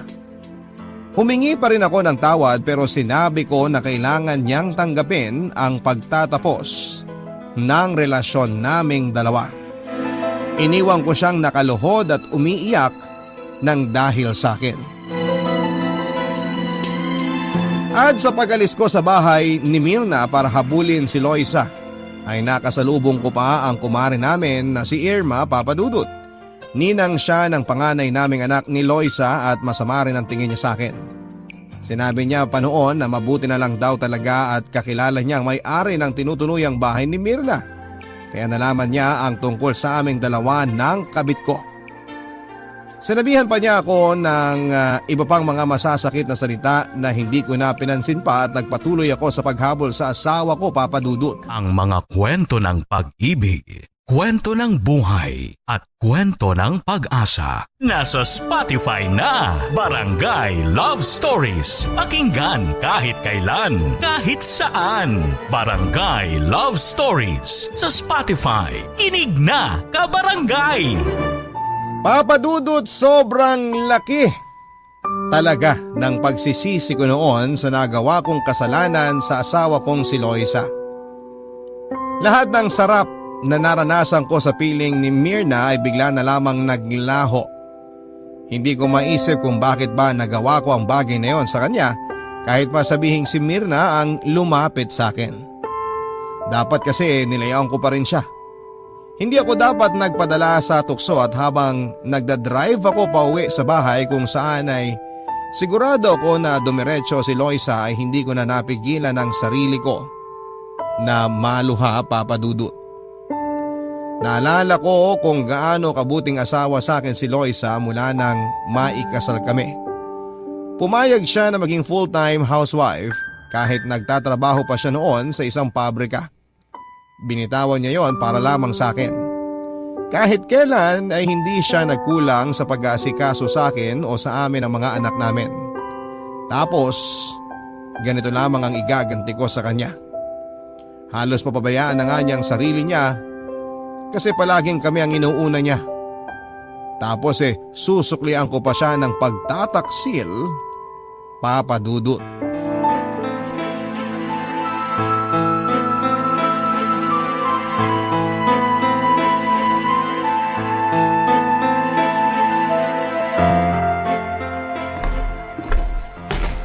Sweetheart! Sweetheart, nasaan ka? Sweetheart, ano ginagawa mo? Bitiwan mo nga ako! Bakit kasi nag-iimpake ka? Aalis na kami ng mga bata sa bahay na to! Iniiwan ka na namin, Ramon! Sweetheart, please naman. Huwag mo namang gawin to. Pag-usapan muna natin to. Wala na tayong dapat pag-usapan! Meron pa! Ano? Yung tungkol sa pambababae mo? Yung pagsisinungaling mo sa akin tuwing uwi ka na madaling araw dito sa bahay? Yung mas lalong lumitang binibigay mong pera sa akin kasi ginagastos mo sa makating babae na yon? Sweetheart, sorry. Ramon, araw-araw kong hinihintay ang pag-uwi mo. Nagpapakapuyat ako sa pag-aasikaso sa mga anak natin, pati na rin sa'yo. Hindi ko sinusumbat ang mga ginagawa ko dahil responsibilidad ko yan bilang asawa mo. Pero sana naman, pinahalagaan mo kahit konti yung mga yon. Alam ko nagkamali ako. Sabihin mo nga sa akin, saan ba ako nagkulang? Anong pagkakamali ang nagawa ko sa'yo para saktan mo ako ng ganito? Wala, Loisa. Naging mabuti kang asawa sa akin. Kahit kailan wala ka naging pagkukulang. Ako may kasalanan ng lahat. Ako ang nagkulang. Pero bakit nga? Bakit kailangan mo pa mambabae? Bakit kailangan mo pa akong lokohin? Natukso lang ako pero hindi ko ginusto na saktan ka. Maniwala ka sa akin, Loisa. Nakipagkalas na ako kanina kay Myrna. Dahil nahuli ko na kayong dalawa. Nung sinabi sa akin ni Irma yung tungkol sa babae mo, hindi agad ako naniwala. Sinabi niya na siya mismo ang nakakita na pumapasok ka sa bahay nung malanding yon, pero kinontra ko lang siya. Kasi alam ko na hindi mo ako magagawang lokohin. Sigurado ako na hindi mo sisirain ang tiwala ko sa'yo, pero nagkamali ako. Nagkamali ako sa pagkakakilala ko at pagtitiwala ako sa'yo. Loisa, please. Patawarin mo na ako. Nagsisisi na talaga ako. Ayoko mawala ka sa akin. Kayo na mga anak natin. Eh di sana inisip mo yan bago ka ng babae. Bago ka gumawa ng kalokohan na pwedeng makasira sa pamilya natin. Natukso lang talaga ako. Pero hindi ko na uulitin yon. Hindi mo na talaga mauulit dahil hindi na ako makikipag-ayos sa'yo. Aalis na kami ng mga anak ko sa bahay na to at kahit kailan, hindi mo na kami makikita. Loisa, parang awa mo na. Huwag mo ako iwan. Bitiwan mo ako. Hindi ako mabubuhay nang hindi kayo kasama ng mga bata. Itigil mo na kasi ang pag-iimpake mo. Ayusin na natin to. Ayoko talaga mawala ka sa akin. Wala na tayong dapat ayusin dahil kahit kailan, hindi na kita mapapatawad sa ginawa mo. Parang awa mo na. Patawarin mo na ako, Loisa. Kahit para man lang sa mga anak natin. Huwag mong hayaan na masira ang pamilya natin nang dahil lang sa isang pagkakamali ko. Ang kapal din talaga ng mukha mo, Ramon! Alam mo, kahit lumuhod ka pa dyan, hindi na kita mapapatawad!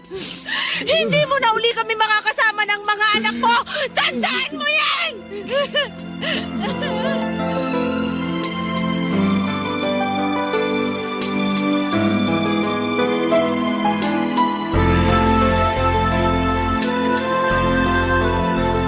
Papadudot, hindi ako huminto sa pagmamakaawa kay Loisa na patawarin ako. Noong ko nga naisip na hindi ko kakayaning mabuhay ng mag-isa, na hindi siya kasama lalo na ang mga anak namin. Ayoko pong magkahiwalay kami at masira ang pamilya namin, Papadudot. Oo, kasalanan ko talaga kung bakit kami nagkagulo noon at dapat ay pinag-isipan ko munang mabuti ang lahat bago ako gumawa ng kalokohan. Dapat pinag-isipan ko munang mabuti ang lahat bago ako gumawa ng kalokohan, Papadudot, pero nangyari na at nakagawa pa rin ako ng kasalanan. Nasaktan ko na si Loisa na labis kong pinagsisihan. Kaya hindi talaga ako papayag na basta na lamang kaming magkahiwalay.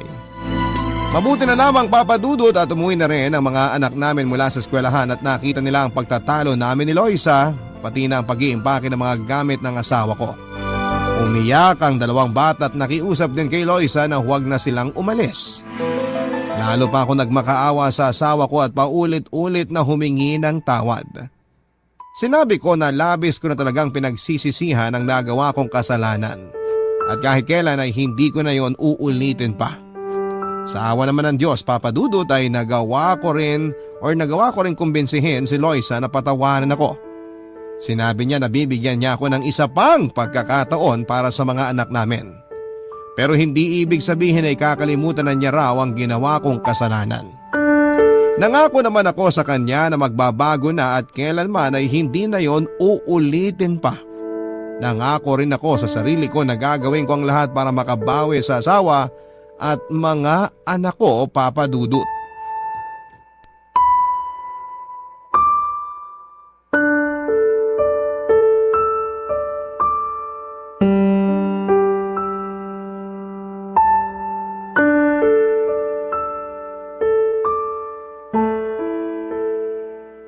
Ay, nakakapagod yung pasada kanina.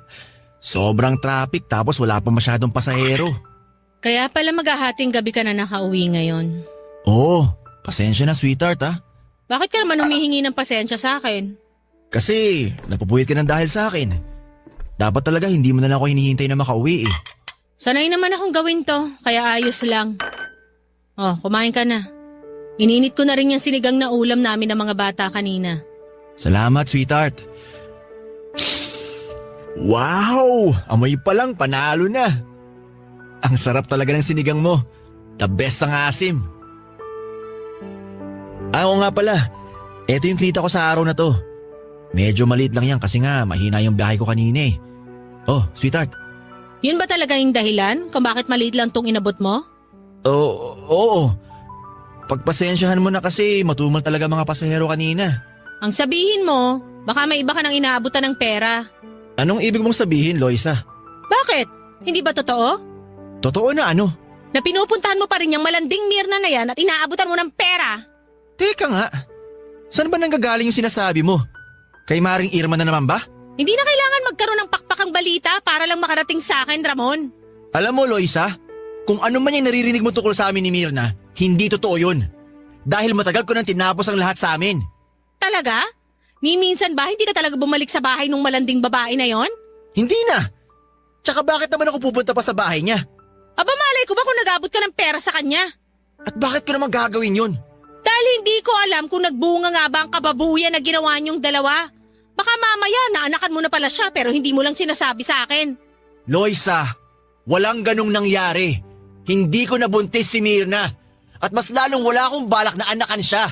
May bagong karelasyon na nga yung babae na yun eh. Oh, bakit mo alam? Ibig sabihin nag-uusap pa rin kayong dalawa? Hindi na nga. Kaya ko lang naman nalaman kasi kasama ko rin na jeepney driver ang bago niyang boyfriend. Napagkwentuhan lang siya ng mga kasama ko kaya ko nalaman. Pero maniwala ka, hindi na kami nag-usap kahit kailan. Ang sabihin mo, interesado ka pa rin sa malanding babae na yon kaya updated ka sa mga nangyayari sa buhay niya? Hindi totoo yan, Loisa. Marami lang talagang jeepney driver ang nakakilala sa kanya. Kaya napagkukwentuhan siya sa may paradahan. Yun lang talaga yun at wala nang ibang dahilan. Ewan ko sa'yo. Ang hirap paniwalaan ng mga kasinungalingang lumalabas dyan sa bibig mo, Ramon. Kumain ka na nga lang dyan. Papasok na ako sa kwarto nang makapagpahinga na ako. Mabilaukan ka sana.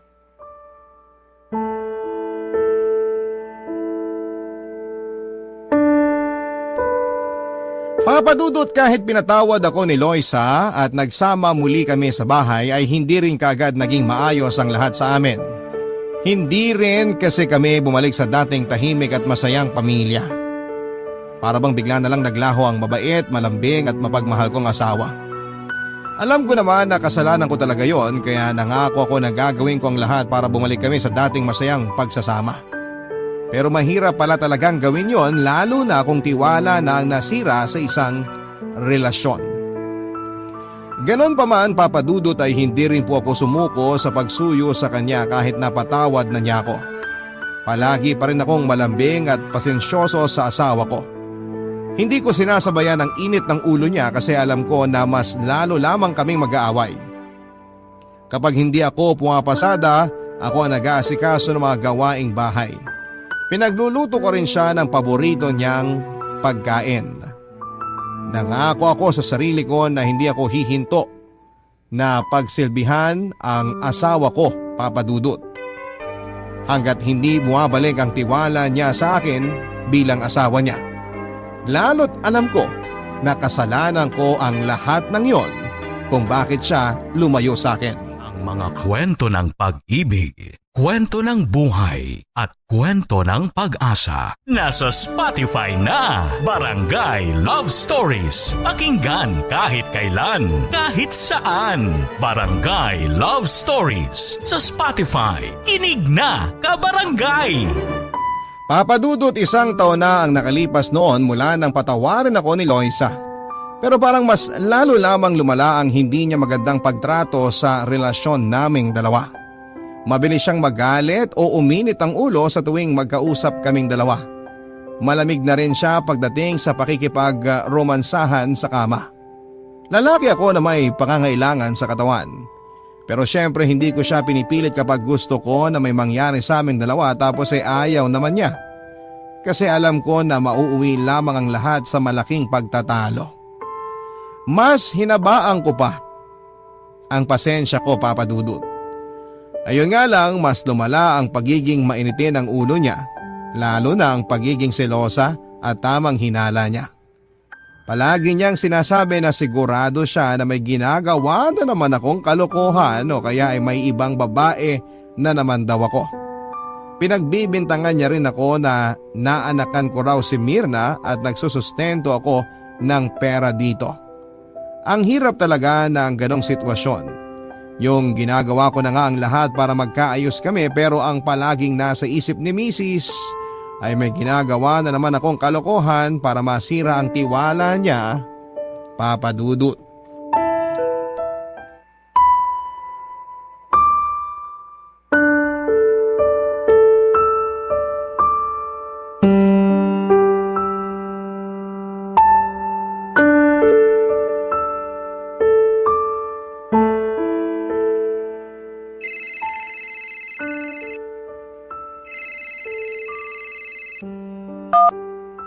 Hello, sweetheart. Mabuti naman at sinagot mo na ang tawag ko. Pasensya na, sweetheart. Ang hina kasi ng signal dito sa resort eh. Nagdadahilan ka na naman. Totoo ang sinasabi ko. Kinailangan ko pa nga pumunta dito sa may kalsada para lang makahanap ng signal.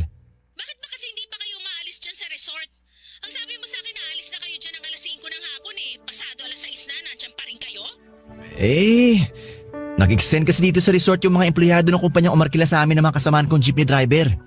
Hindi naman ako pwedeng maunang umalis kasi walang masasakyan pabalik na Maynila yung mga hinatid namin dito sa Laguna. Ang sabihin mo, may natitipuhan ka na namang babae dyan kaya hindi ka pa umuwi. O kaya kasama mo mismo dyan ang kabit mo. Nagsasabi ako ng totoo, sweetheart. Nakakontrata ang paghatid at sundo namin sa company outing na to.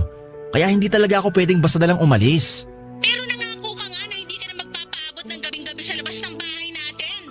Pasado alas 6 pa lang. Intindihin mo naman sana na hindi ako pumunta rito para tumambay. Matagal na kitang iniintindi, Ramon. Kaya nga pinatawad kita kahit nahuli kitang may ibang babae, di ba? Doon na naman papapunta ang usapan na to? Bakit? Totoo naman ah. Kahit anong pag-intindi ang ginawa ko sa'yo noon, niloko mo pa rin ako. Alam mo, tama na nga itong walang kwentang pag-uusap na to. Basta ito ang tandaan mo, kapag wala ka pa dito ng ating gabi, iimpake ko na yung mga gamit mo. Loisa, wag naman ganun. Basta umuwi ka dito bago maghating gabi. Tapos ang usapan na to. Loisa, wag ka na magalit. Nagtatrabaho lang talaga ako dito. Hello? Hello, Loisa? Pinatayan na ako ng cellphone. Hulaan ko. Si Loisa yung kausap mo, no? Ikaw pala yan, Eric. Oo, tama ka. Si Loisa nga kausap ko. Sabi na nga ba eh. Kapag ganyan na problemado ang mukha mo, si Loisa lang ang dahilan. Ano bang nangyari? Nagagalit siya kasi hindi ko kagad nasagot ang tawag niya. Sinabi ko naman na mahina ang signal dito pero ayaw niya maniwala. Mas nagalit pa siya kasi hanggang ngayon nandito pa rin tayo sa resort. Dapat sinabi mo na hindi naman tayo basta pwedeng makaalis dito dahil nakakontrata tayo. Yun nga ang sinabi ko pero hindi naman siya naniwala. Naku, pasensya ka na pare ha. Napasama pa yata yung pag-imbita ko sa'yo sa racket na to. Naku Eric, wala kang kasalanan. Nagpapasalamat nga ako kasi ang laking tulong din nitong racket na binigay mo. Ang laki rin kasi ng binayad ng kumpanya para sa pag-arkila nila sa atin. Kaya salamat ha. Wala yun Ramon. May iba ako. Kumusta na ba kayo ni Loisa? Napansin ko na parang hindi pa kayo masyadong nagkakaayos. Kasi sa tuwing nasa may paradaan tayo ng jeep, problemado ang mukha mo pagkausap mo siya sa cellphone. Ang totoo, hindi pa nga kami masyadong nagkakaayos. Si Loisa kasi, palagi akong pinag-iisipan ng masama. Anong ibig mong sabihin? Sa tuwing hindi niya ako kasama o nakikita, pakiramdam niya may kasama akong ibang babae. Kaya palagi siya nagte-text sa akin na siguro raw nandun ako sa bahay ni Mirna. O kaya minsan sa tawag, sasabihin niya na nararamdaman niya raw na may bago na naman akong kinalolokohang babae. Tapos ngayon, ang gusto niya, umuwi ako bago maghating gabi. Malabo yan. Kasi mukhang madaling araw na tayo makakauwi. Yun nga ang sinabi ko sa kanya. Nag-extend nga kasi dito sa resort yung mga empleyado ng kumpanyang umarkila sa atin. Pero itong asawa ko, ang akala niya may kasama akong ibang babae dito. Ay, ang hirap ng gantong sitwasyon, Eric. Pinatawag nga ako ni Loisa pero hindi ko naman maramdaman kasi ni katiting na tiwala, hindi niya maibigay sa akin ngayon. Wala naman ako ibang magawa. Kasi alam ko kasalanan ko rin kung bakit siya nagkakaganon hanggang ngayon. Papa Dudut, alam ko naman na ang minsang pagtataksil ko ang pinaka-dahilan ng pagbabago ng asawa kong si Loisa. Kung hindi ako nakagawa ng kasalanan sa relasyon namin ay hindi siya magbabago at hindi siya magkakaroon ng ganong kalaking galit sa akin. Pero nagkamali nga ako na labis kong pinagsisihan ng mga panahong yon.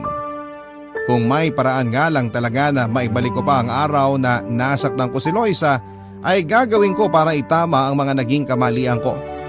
Saksi din ang mga tao nakapaligid sa amin sa pagbabagong ginawa ko, pati na rin sa kung paano ako nag-i-effort na ayusin ang relasyon naming mag-asawa.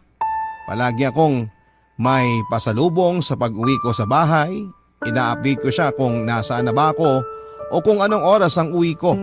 Naglilinis ako ng bahay namin na dati ay hindi ko naman ginagawa. At kung ano-ano pang bagay para lamang maipakita ko kay Loisa na pinagsisisihan ko na ang mga nagawa kong kasalanan sa kanya at sa pamilya namin, Papa Dudut.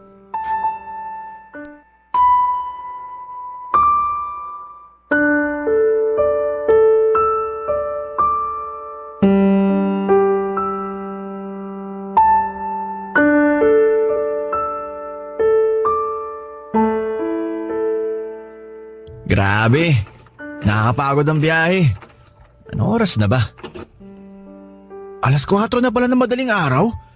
Siguradong tulog na si Loisa.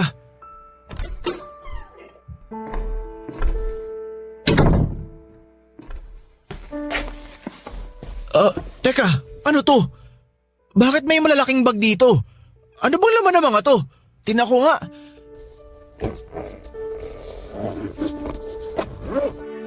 Ha?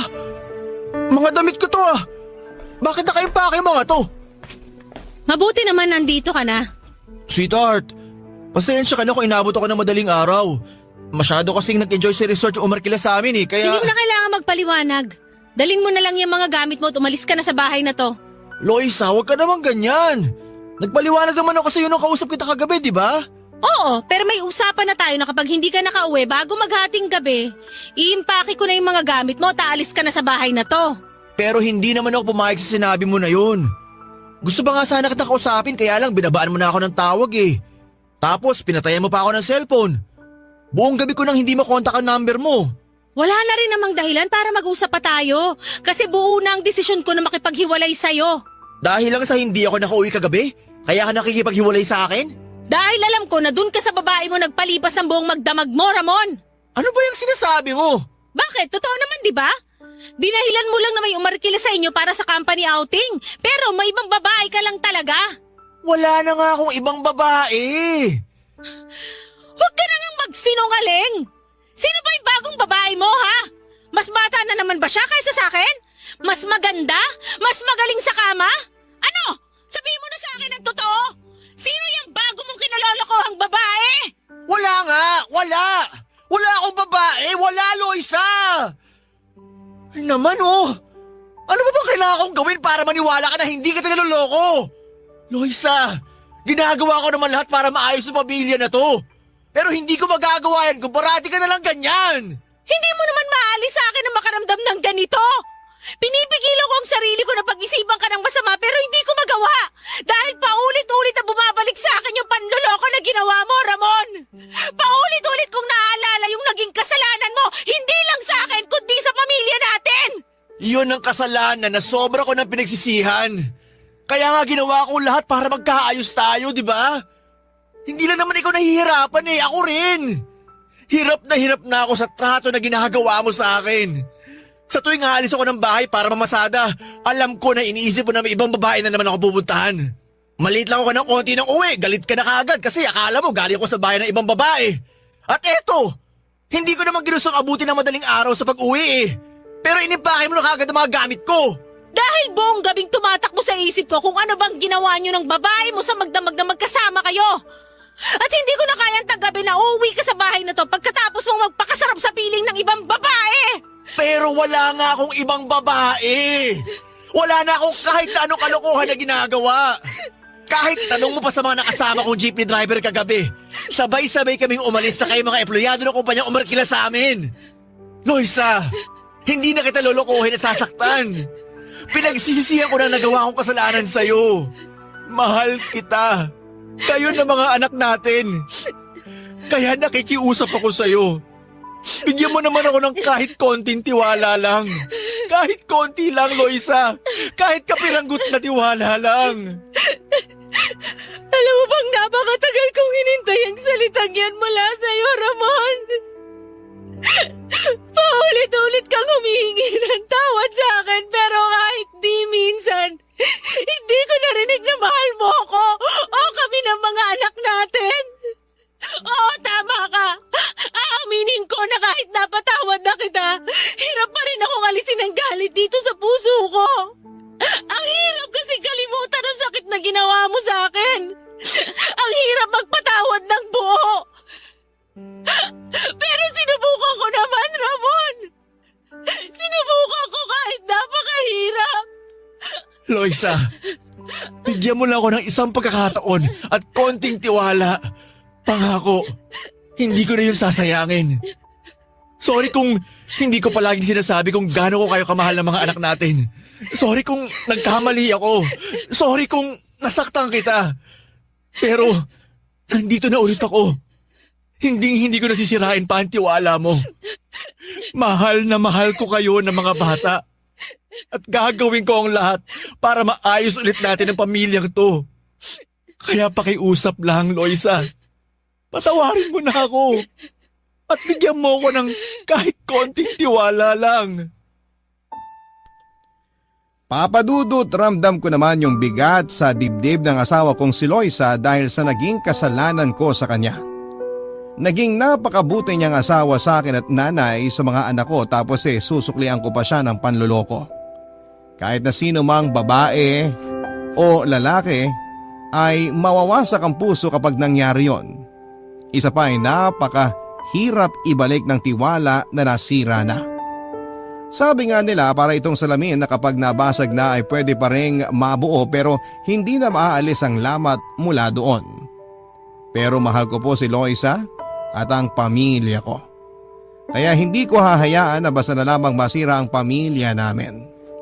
Nagmatigas pa noon ang asawa ko, Papadudot, ilang panunumbat pa ang ginawa niya sa akin dahil sa nagawa kong kasalanan sa kanya. Umiiyak niyang sinabi na hirap siyang ibalik ang tiwala niya sa akin. Pakiramdam niya, sa tuwing hindi niya ako nakikita o kasama ay may kasama akong ibang babae. Pinipilit naman daw niya na alisin yon sa isipan niya pero hindi niya magawa lalo na at paulit-ulit niyang nararamdaman ang sakit ng panluloko ko sa kanya. Hindi ko na rin napigilan pa ang sarili ko na maiyak. Napaluhod na nga ako noon sa harapan niya habang nakikiusap na patawarin niya ako sa naging pagkakasala ko noon. Nakiusap ako na sana ay bigyan niya ako ng totoong isa pang pagkakataon na maayos ang pamilya namin. Na sana ay bigyan niya ako ng kaunting tiwala. Dahil hindi kami totoong magkakaayos kung paulit-ulit niya akong pag-iisipan ng masama. Hanggang sa tuluyan na rin niya akong niyakap noon at sinabi niya na gagawin na raw niya ang lahat para matulungan ako na maayos ang pamilya namin. Umiyak na rin ako na niyakap siya at paulit-ulit akong nagpasalamat, Papadudot. Alam ko na yun na ang totoong magiging simula ng muling pagkakaayos ng pamilya namin. At tama ako kasi pagkatapos ng pagkatalo at iyakan namin noon, unti-unting bumalik ang totoong ugali ng asawa kong si Loisa. Naging maasikaso na siya sa akin at hindi na malamig ang pakikitungo niya. Hindi na rin niya ako palaging tinetext at tinatawagan para itanong kung nasaan ako o kung sino ang kasama ko. At kahit may mga oras na malalim na ang gabi kung umuwi ako sa bahay, hindi na niya ako sinasalubong ng galit niya. Isang nakangiting mukha at malambing na asawa ang palagi naghihintay sa akin at nag-aasikaso sa pag-uwi ko. Ito ang mga bagay na labis kong pinagpapasalamat sa Diyos. Sa ngayon, Papadudot, ay may 7 taon nang nakalipas mula ng una at huling beses akong nagkasala sa aking asawa at pamilya. Hindi ko na yon inulit pa dahil mahal na mahal ko si Loisa at ang mga anak namin. Tinupad ko ang pangako ko na hindi ko na sila muli pang sasaktan at kapalit noon ay ang masayang pamilya na pinagkaloob sa akin ng Diyos. Ganon talaga siguro ang buhay. Kapag naging mabuti kang tao o asawa ay magkakaroon ka ng isang masayang pamilya. Dito ko na po tinatapos ang aking sulat at sana ay may aral po kayong napulot sa ating mga kabarangay na nakikinig sa aking kwento. Ang inyong forever kapuso at kabarangay, Ramon. Ang buhay ay mahiwaga, laging may lungkot at saya. Sa Papa Dudut Stories, laging may karamay ka. Mga problemang kaibigan, dito ay pakikinggan ka. Sa Papa Dudut Stories, kami ay iyong kasama. Dito sa Papa Dudut Stories, ikaw ay hindi nag-iisa.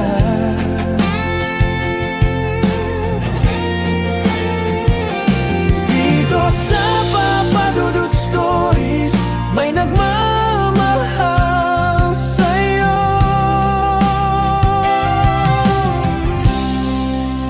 Papa Dudut Stories, Papa Dudut Stories, Papa Dudut Stories.